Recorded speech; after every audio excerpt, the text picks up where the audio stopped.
Assalamualaikum teman-teman, salam rayu. Ketemu lagi di channel Misteri Sumatera, masih dengan episode tewasnya Mahapati Gajah Mada di Tumihang dengan part ke-13 dengan judul Dari Tamiang ke Tapanuli Selatan bertemu seorang biksu. Itu judul kami untuk di episode ke-13 ini.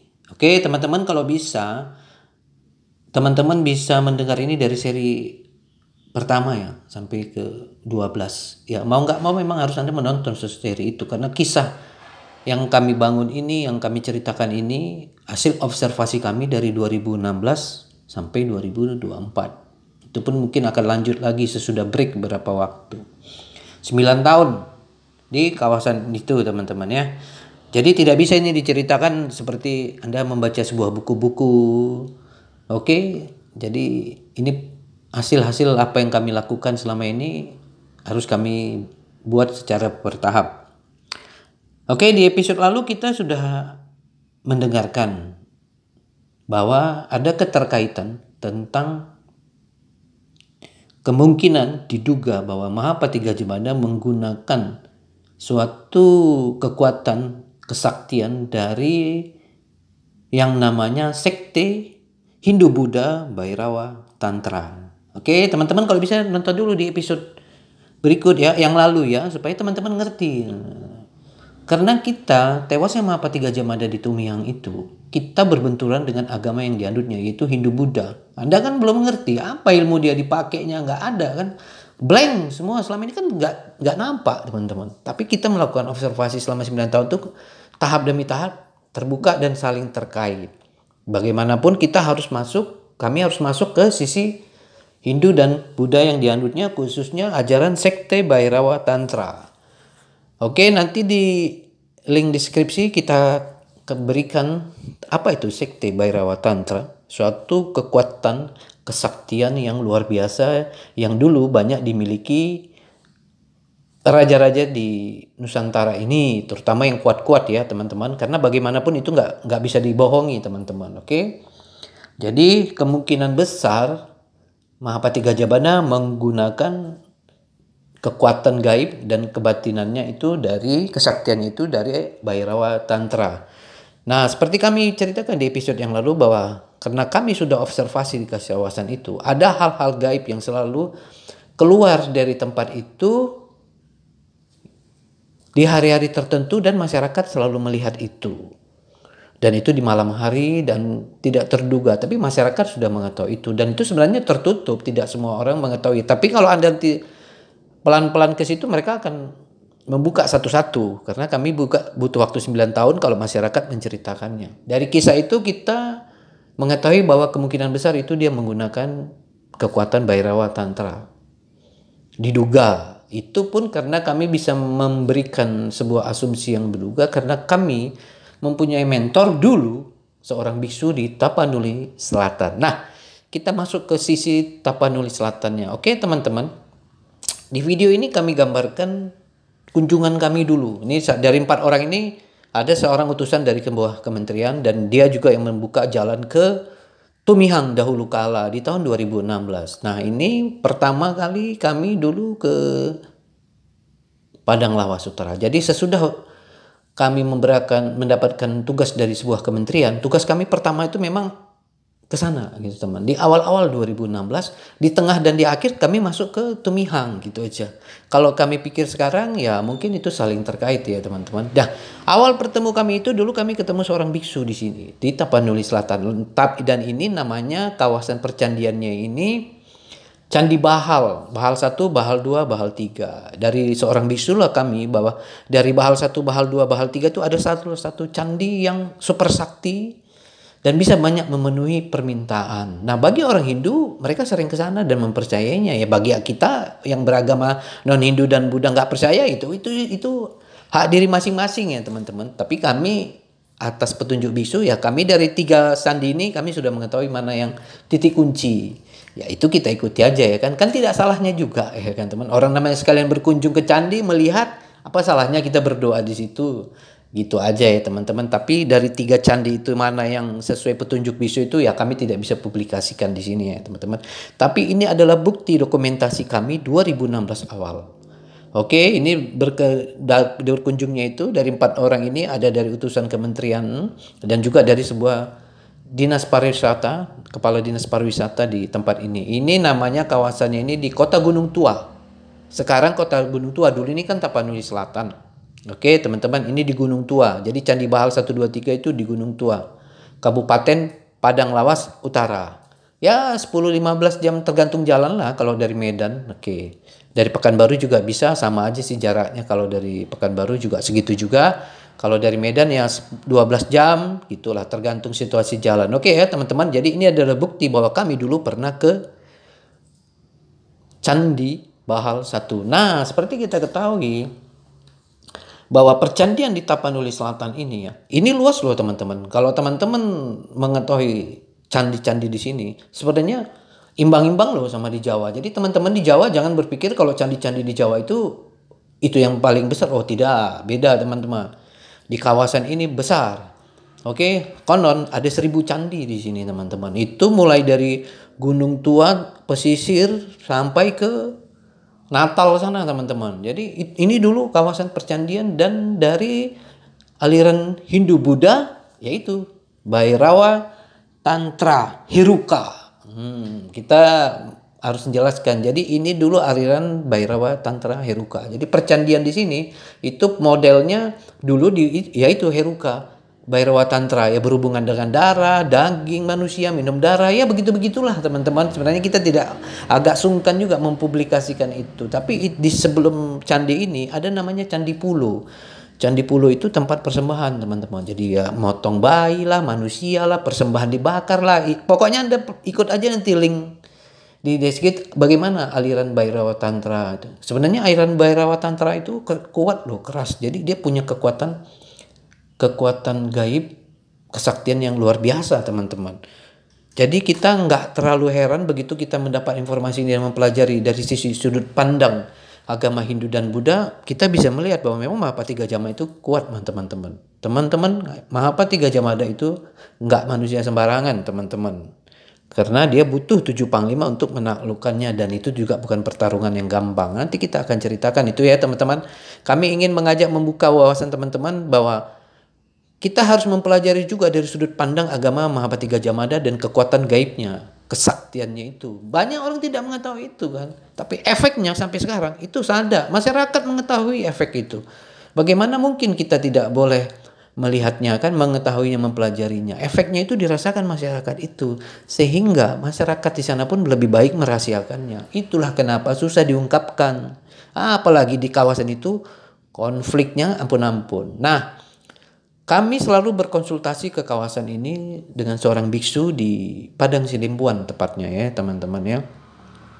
Karena dia seorang biksu, memang dia ditugaskan, jadi dia punya hubungan dengan Tibet teman-teman. Dia memang ditugaskan dari Tibet untuk menjaga kawasan percandian di Tapanuli Selatan. Siapa biksunya yang tidak usahlah kami publikasikan ya teman. Video ini dengan gambar Candi Bahal 1, ini di Bahal 1 kami berfoto, udah cukup lah itu teman-teman. Anda teman-teman yang mungkin dari Pulau Jawa sana, dari Aceh sana pun belum tentu pernah ke sini teman-teman. Tapi ini kawasannya di Tapanuli Selatan, Gunung Tua, Kabupaten Padang Lawas Utara. Oke?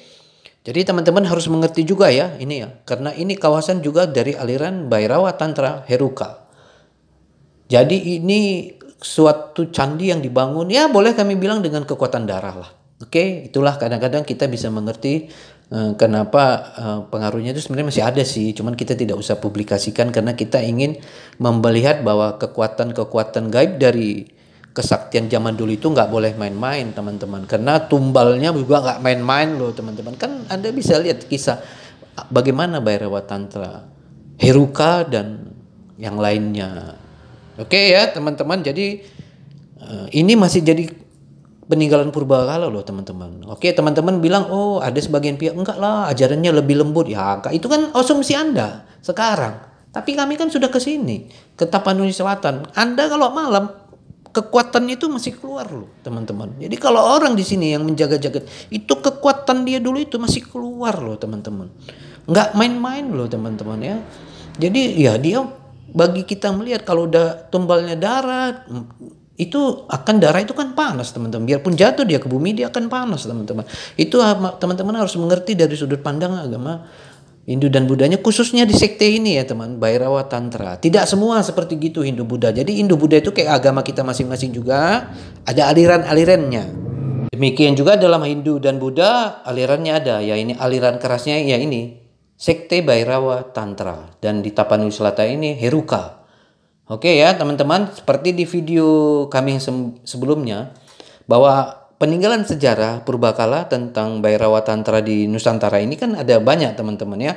Di Tapanuli Selatan Bhairawa Tantranya Heruka. Baru Aditya Warman, Raja Pagaruyung pertama yang membangun Pagaruyung dan Minangkabau itu Heruka Kalacakra.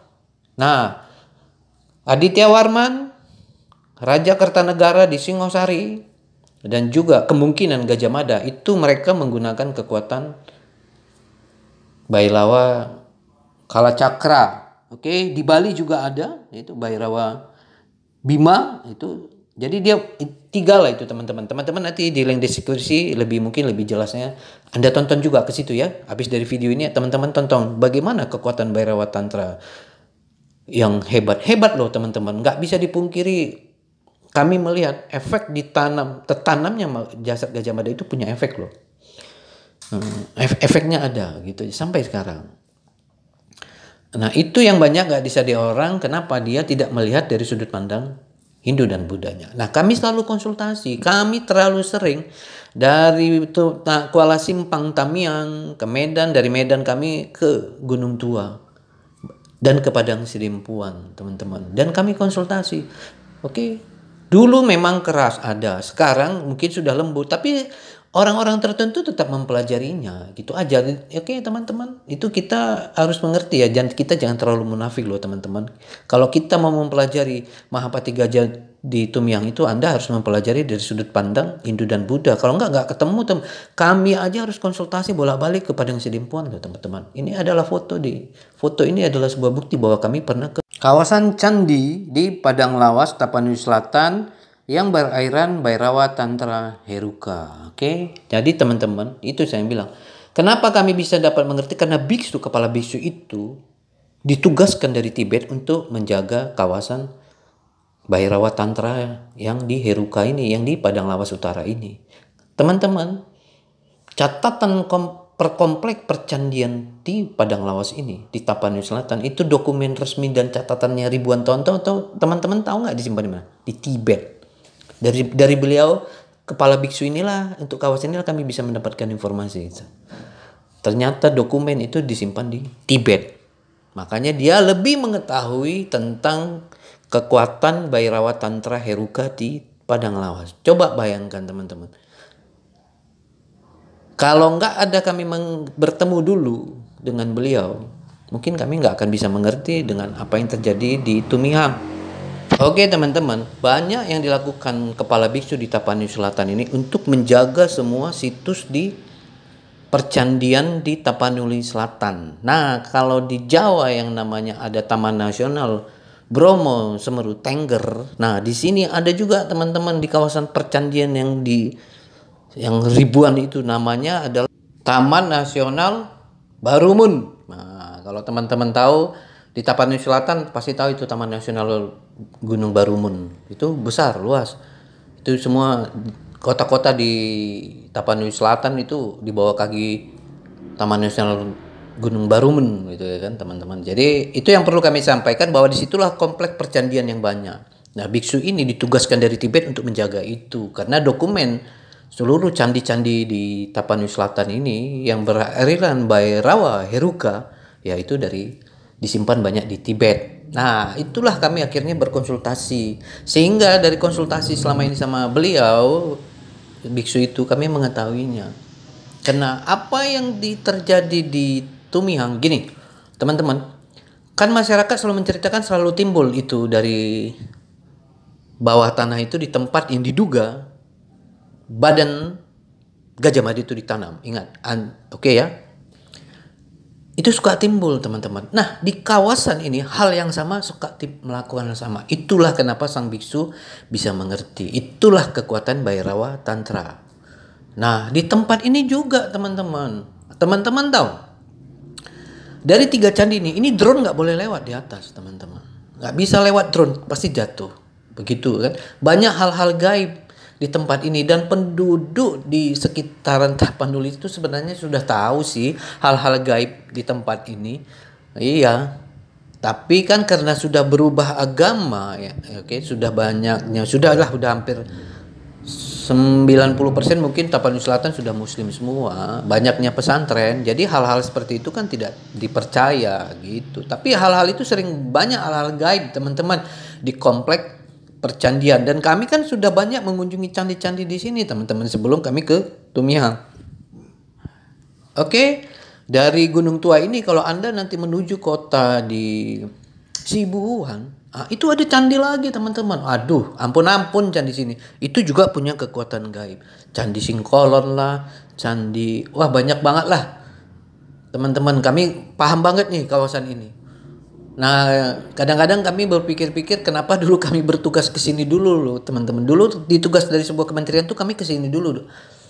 Awal-awal 2016, dan tiba-tiba kami mendapat info tentang Mahapati Gajah Mada, kita observasi. Jadi kalau dipikir-pikir ya saling berkaitan dan saling membantu akhirnya. Itulah kenapa kami bisa berkomunikasi, karena kami sudah kenal dengan para biksu di sini jauh-jauh hari.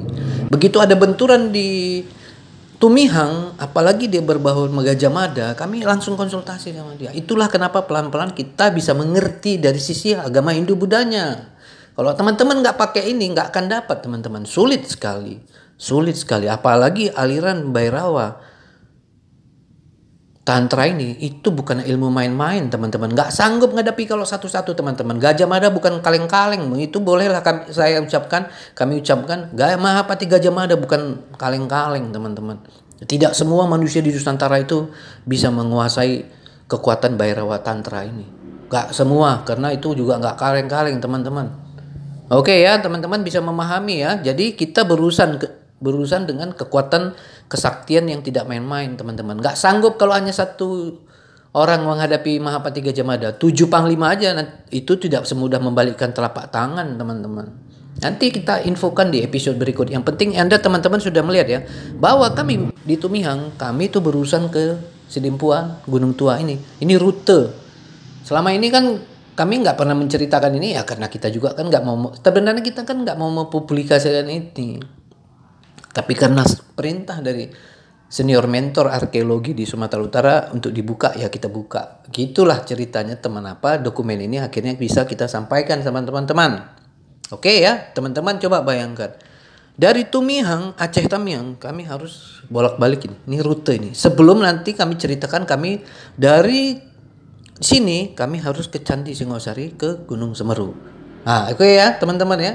Bisa mengerti kan? Itulah kekuatan Hindu Budanya dari ajaran Bhairava Tantra. Ini saling terkait teman-teman. Kalau dia pakai Gajah Mada ke Heruka, terus ke Kalacakra di Raja Pagaruyung dulu Aditya Warman, terus ke Gunung Semeru, terus nanti akhirnya ke Candi Singosari, yang sudah jelas pendiri Singosari Kertanegara kan memiliki ilmu Bhairava Cakra, Kalacakra lah, Bhairava Tantra Kalacakra. Ini kan Heruka. Baru balik lagi ke museum di Trowulan. Itu saling terkait teman-teman. Itu sebenarnya saling terkait karena mereka punya ilmu yang sama. Hanya beda tipe aja. Heruka mungkin begini, Kalacakra begini. Tapi kalau mereka ini main kuat sama kuat loh teman-teman. Makanya Mahapati Gajah Mada, ada beberapa orang dia nggak berani berhadapan. Dia nggak berani karena dia tahu lawannya Heruka. Kalau dia, pokoknya nanti kita akan ceritakan, ada beberapa orang di Mahapati Gajah Mada dia tidak akan berani berhadapan karena kalau mereka main mati sama mati. Itu kekuatannya teman-teman. Dan saling menyegani. Nah, oke ya, teman-teman sudah memahami ya. Jadi Mahapati Gajah Mada diduga dia menggunakan itu karena apa yang keluar di Tumihang yang sering dari dalam itu keluar juga di sini teman-teman. Oke ya, teman-teman ya, memahaminya ya. Bagaimanapun kita harus mempelajari apa yang terjadi 750 tahun yang lalu, teman-teman. Oke, kita nggak bisa dari sudut pandang agama kita yang kita hadapi agamanya berbeda. Kita harus mengerti itu, teman-teman. Oke, karena mengalahkan satu orang Mahapati Gajah Mada itu 7 panglima perang, dan itu tidak mudah. Kami selalu ulang-ulang. Itu pun karena mendapatkan sebuah titik lemah. Tetap ada titik lemah, teman. Karena Kertanegara, Raja Singosari kan lagi-lagi dia menghimpun kekuatan gaibnya itu dalam sebuah acara, ya dia dikalahkan di situ. Tetap ada titik lemah. Itu yang penting mengingatnya, teman-teman ya. Gajah Mada juga ada titik lemah, gitu aja yang kami sampaikan. Karena kami konsultasi seorang biksu, teman-teman, yang dia khusus dari Tibet. Anda nggak akan ketemu deh kalau Anda mau bicara sumber primer apa ya, sumber primer dia di Tibet. Mana mungkin kami nggak bisa. Dan dia juga bukan orang sembarangan kan.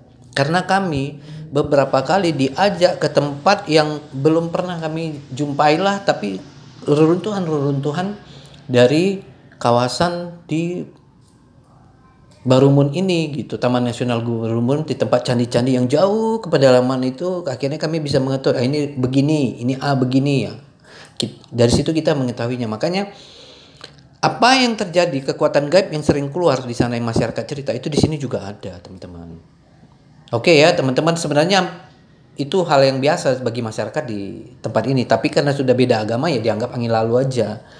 Oke ya, sah-sah saja gitu, teman-teman. Oke, kami sudah memberikan gambaran bahwa kami juga harus ke tempat seperti ini untuk mempelajari tewasnya Mahapati Gajah Mada di Tumihang karena berbenturan dengan Hindu dan Buddha, khususnya aliran Bhairawa Tantra. Itu nggak boleh disepelekan, teman-teman. Bagaimanapun itu kuat.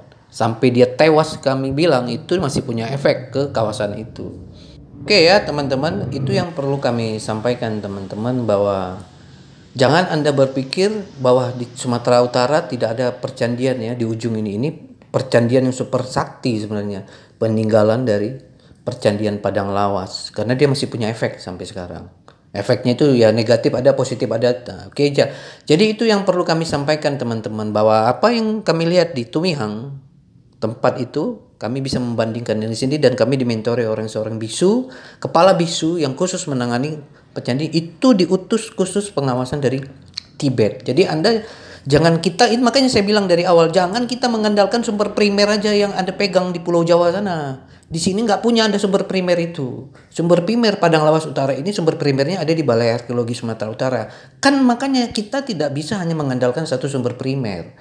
Oke, sumber primer di Padang Lawas ini itu disimpan lagi di Tibet. Hal-hal seperti itu kan tidak bisa dipublikasikan secara umum. Kalau udah urusannya di Tibet sana ya biksu lah yang mengerti.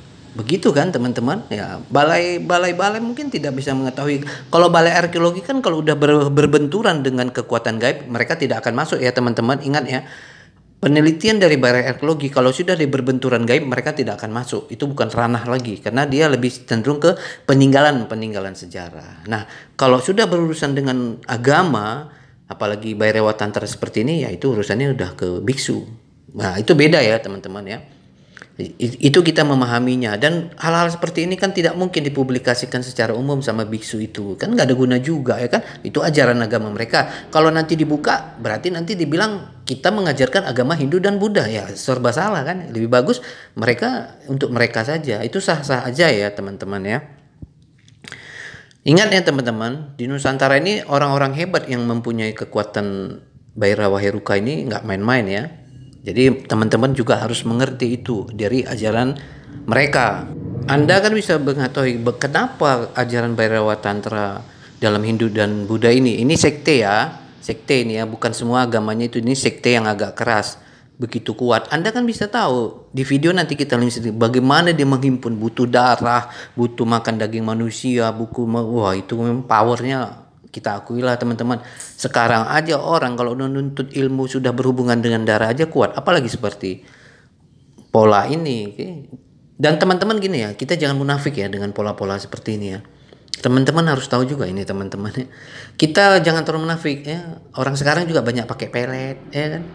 Pakai pelet, takam tikam, susu. Itu kan banyak yang pola-pola seperti itu sekarang kan. Anda tahu, itu sebenarnya itu sebenarnya aliran dan pecahan dari Bhairawa Tantra ini loh teman-teman. Jadi kalau kita ada pakai pelet, pemanis, ya kan, macam lah itu, tahan tembak lah, tahan tikam lah, itu sebenarnya pecahan dari aliran Bhairawa Tantra yang mungkin dengan suasana yang berbeda. Itu teman-teman harus memahami itu. Kadang-kadang hanya beda-beda di beda hal-hal agama aja, tapi sebenarnya itu turunan dari Bhairawa Tantra teman-teman. Oke ya teman-teman, nanti kami akan sampaikan juga link dari seorang pemuka agama di Pulau Jawa yang namanya Gus Mahfib. Dia sangat mantap kalau menjelaskan efek samping dan apa yang terjadi dari Bhairawa Tantra ini. Karena kami juga bisa melihat dia mengerti, dari pola dia cerita dia mengerti efeknya itu apa gitu. Oke ya teman-teman. Jadi teman-teman harus bisa memahami, inilah kekuatan yang diduga dimiliki Mahapati Gajah Mada. Coba aja menuntut ilmunya aja, ampun-ampun kita. Kami aja kalau melihat cara dia menuntut ilmu itu, oh ampun-ampun, ngeri-ngeri sedap itu. Apalagi kalau Anda ke sini ke Padang Lawas ini ada Candi Pulo, itu candi persembahan teman-teman. Nggak main-main urusan potong manusia. Semua aliran Bhairawa Tantra itu seperti itu. Kalau ada yang sekarang berusaha melembutkannya aja, ya itu sah aja lah ya. Kalau aslinya kata biksu yang di Padang Sidimpuan ini lebih ngeri sebenarnya dari apa yang diceritakan sekarang. Gitu teman-teman. Jadi itu sebenarnya kekuatan ya. Oke ya teman-teman, mungkin sampai di sini aja lah ya. Kita ceritakan masalah ini, apa yang kami lakukan dari Tumihang. Kami harus ke bolak-balik dari untuk mempelajari urusan Bhairawa Tantra ini karena ada kesamaan gitu aja. Pola mungkin ada alirannya agak beda sedikit tapi polanya sama kata bisu itu. Oke, sampai di sini dulu ya episode ini teman-teman, supaya bisa membuka wawasan dulu sebelum kita masuk ke lebih dalam lagi. Karena nanti tahap demi tahap kita akan buka dan dilihat apa sebenarnya yang terjadi di situ. Jadi ini bukan perkara gampang. Kita butuh waktu 9 tahun untuk lakukan observasi, dibiayai negara. Ya, ini kalau nggak disuruh buka, nggak kami buka loh teman-teman. Bener, nggak akan kami buka itu aja. Karena terlalu sensitif, terlalu rahasia. Oke ya teman-teman, sampai di sini dulu. Jangan lupa like, komen, dan subscribe. Ikuti terus di episode berikutnya.